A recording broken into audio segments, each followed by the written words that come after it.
안녕하세요, 김윤의 축구학입니다. 오늘 준비한 이야기는 아스널과 토트넘 경기입니다. 이 경기는 아스널이 3대1로 승리하면서 이번 라운드까지 1위를 굳힐 수 있게 만들었습니다. 경기 기록도 보면 아스널이 크게 경기를 주도한 점을 알 수 있고,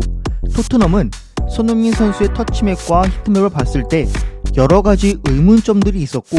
마치 수비형 미드필더의 터치맵과 히트맵으로 볼 수 있지만 터치맵과 히트맵을 봤을 때는 살짝 유추해 볼 수 있었던 점은 보수적인 경기를 운영하면서 생성된 기록으로 볼 수 있었습니다.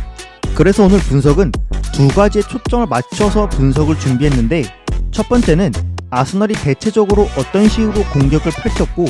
핵심 포인트는 무엇이었는지와 토트넘의 경기 운영 방식과 손흥민 선수가 내려오는 빈도를 줄일 수 있는 방법은 무엇일지에 대한 부분으로 분석을 준비했습니다. 이번 시즌 아스널이 후방에서 빌드업을 진행할 때부터 상황을 보면 4-3-3에 가까운 포메이션을 보여주고 있습니다. 보통 자카가 내려와서 빌드업을 도와주는 움직임이었지만, 자카는 이번 시즌부터 좌측 하프 스페이스에 위치하면서 적극적으로 전진하고 오히려 진첸코가 안으로 좁히고 벤 화이트가 센터백 쪽으로 붙으면서 후방에서는 3-2 형태가 만들어지고 있습니다. 또 상황에 따라 벤 화이트가 전진하면서 2-3 형태까지 만들어지고 있는데, 아스널의 후방 빌드업 형태는 상황에 따라 유연하게 변화되고, 주로 벤 화이트가 후방에 집중된 포지션을 가져가면 진첸코는 전진하기도 하는데, 이럴 때 자카와 웨드고르가 내려와서 파티를 도와주는 형식으로도 가져가기 때문에 이번 시즌 아스널은 여러 선수들이 다양한 공간에 위치하는 움직임을 자주 볼 수 있습니다. 그래서 대략 이런 식으로 아스널이 포지셔닝을 잡고 있을 때 사카와 마르티넬리는 넓게 위치하고 제주스는 주로 상대와 붙어있지만 자유롭게 이동하는 움직임을 가져갔는데요. 토트넘은 이런 상황에서 5-4-1 형태로 라인을 아예 낮춘 모습을 자주 볼 수 있었는데, 5-4-1 형태로 양쪽 윙백과 윙어가 자리를 맞추고 아스널이 볼을 넓게 위치하는 선수에게 주면 좁혀 있다가 이동하는 모습들을 볼 수 있었는데, 이렇게 라인을 낮추고 있다 보니까 아스널이 센터백이나 파티는 쉽게 전진하기 굉장히 좋은 환경들이었고, 특히 하프 스페이스 쪽에 위치하는 센터백의 전진에도 윙어가 나가는 게 아니라 윙어는 언제나 바깥쪽에 있는 선수를 신경쓰고, 미드필더인 호이베르나 벤탄쿠르가 항상 전진해서 견제해주는 움직임을 가져갔습니다. 특히 호이베르와 벤탄쿠르가 앞으로 나오는 움직임은 아스널이 지속적으로 기다리고 있는 상황이라고 봐야 했는데, 그 이유는 첫 번째로 윙어가 넓게 위치했을 때 안쪽에 있는 선수는 대각선으로 빠지는 움직임을 가져간다거나 바깥쪽으로 빠지는 움직임을 가져갔는데, 이는 단순하게 공격을 앞으로 더 이끌어 가려고 볼 수 있지만, 또 다르게 보이는 효과는 대각선으로 빠지면서 자기로 쫓아오게 만들면 윙어가 안쪽 공간으로 비집고 들어올 수 있는 공간을 조금이나마 더 늘릴 수 있는 효과를 낳게 됩니다. 반대로 미드필더가 굳이 움직이지 않거나 내려가는 움직임을 보여도 파티가 전진하면서 시도 때도 없이 하프 스페이스를 포함한 가운데 2선 공간까지 끊임없이 노렸는데, 이런 움직임을 노린 데는 토트넘의 지역 수비 방식을 공략하기 위함입니다. 앞서 말한 토트넘의 미드필더들은 수비 상황에서 전진하는 움직임을 가져가는데, 미드필더가 전진한 채로 후방에서 밀고 들어오는 선수가 약간만 양 옆으로 패스각이 보여도 미드필더와 윙어 사이에는 비집고 들어갈 틈이 발생하게 됩니다. 이렇게 발생하게 되는 이유를 보면, 후방에서 빌드업하는 팀은 측면에서 다시 중앙으로 볼을 줄 때 상대팀은 다시 측면에서 중앙으로 돌아오는 타이밍에 맞춰서 반대편까지 다시 가야 하는 과정을 가져가고, 아스널은 측면에 넓게 위치하는 선수를 반대편 윙백이나 윙어는 체크하고 같이 이동하기 때문에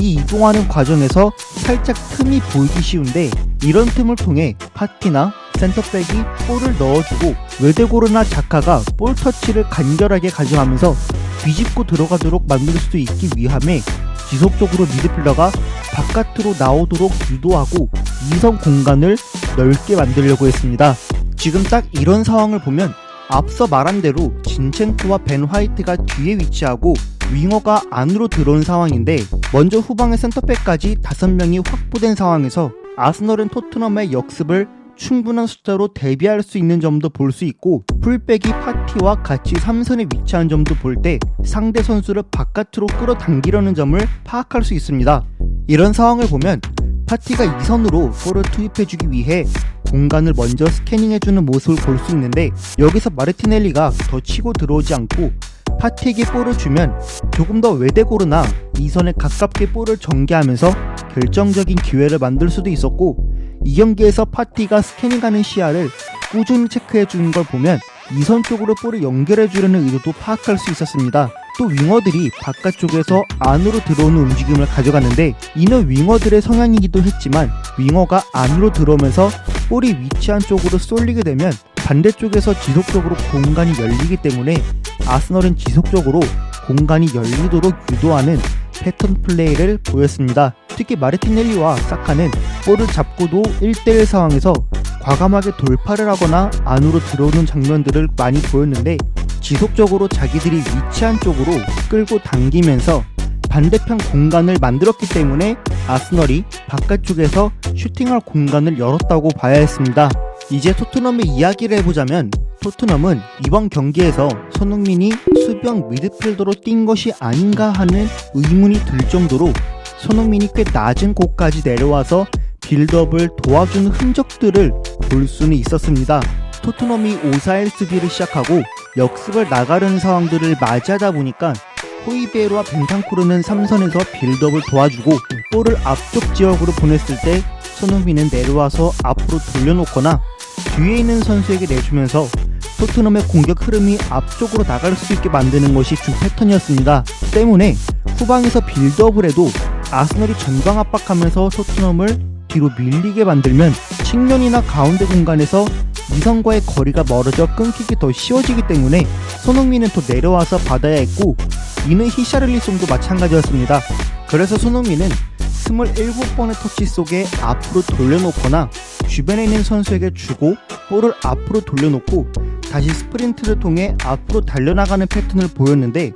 저는 한 가지 의문이 들었던 점은 토트넘은 다이어가 마치 수비형 미드필더와 유사한 움직임이 이번 경기에서 보였다고 생각합니다. 이게 무슨 말이냐면, 토트넘이 3-4-3 빌드업 형태를 위치할 때 한쪽 스토퍼를 올리고 풋백을 유지하는 모습도 보였지만, 가장 두드러지게 보인 장면은 다이어가 두 센터백 사이에 있다가도 적극적으로 후방 빌드업을 풀어내기 위해 다이어가 앞쪽 공간으로 이동하는 장면들이 많았는데, 이런 식으로 다이어가 후방에서 다음 공간으로 찾아 들어가주기만 한다면 벤탄쿠르와 호이베르는 사실 앞으로 더 이동해도 되는 상황들이 만들어집니다. 실제로 이 경기에서 다이어와 벤탄쿠르, 호이베르가 3선에서 가깝게 위치하다 보니 포지셔닝이 충돌한다는 느낌을 제 개인적으로 여러 차례 들었기 때문에, 차라리 이런 식으로 다이어가 후방에서 다음 공간으로 이동하고 후방에서 미드필더 공간으로 이동해 호이베르와 벤탄쿠르 중 한 명이 내려와서 도와주고 남은 한 명은 볼을 앞으로라도 공급해줄 수 있는 포지셔닝만 잡을 수 있다면 오히려 다른 볼 없을 때 움직임을 다양하게 가져갈 수 있을 것으로 보여집니다. 제가 오늘 준비한 분석은 여기까지입니다. 재밌고 유익하게 보셨다면 구독과 좋아요 부탁드리고, 여러분들의 경기에 대한 의견도 댓글로 남겨주세요. 감사합니다.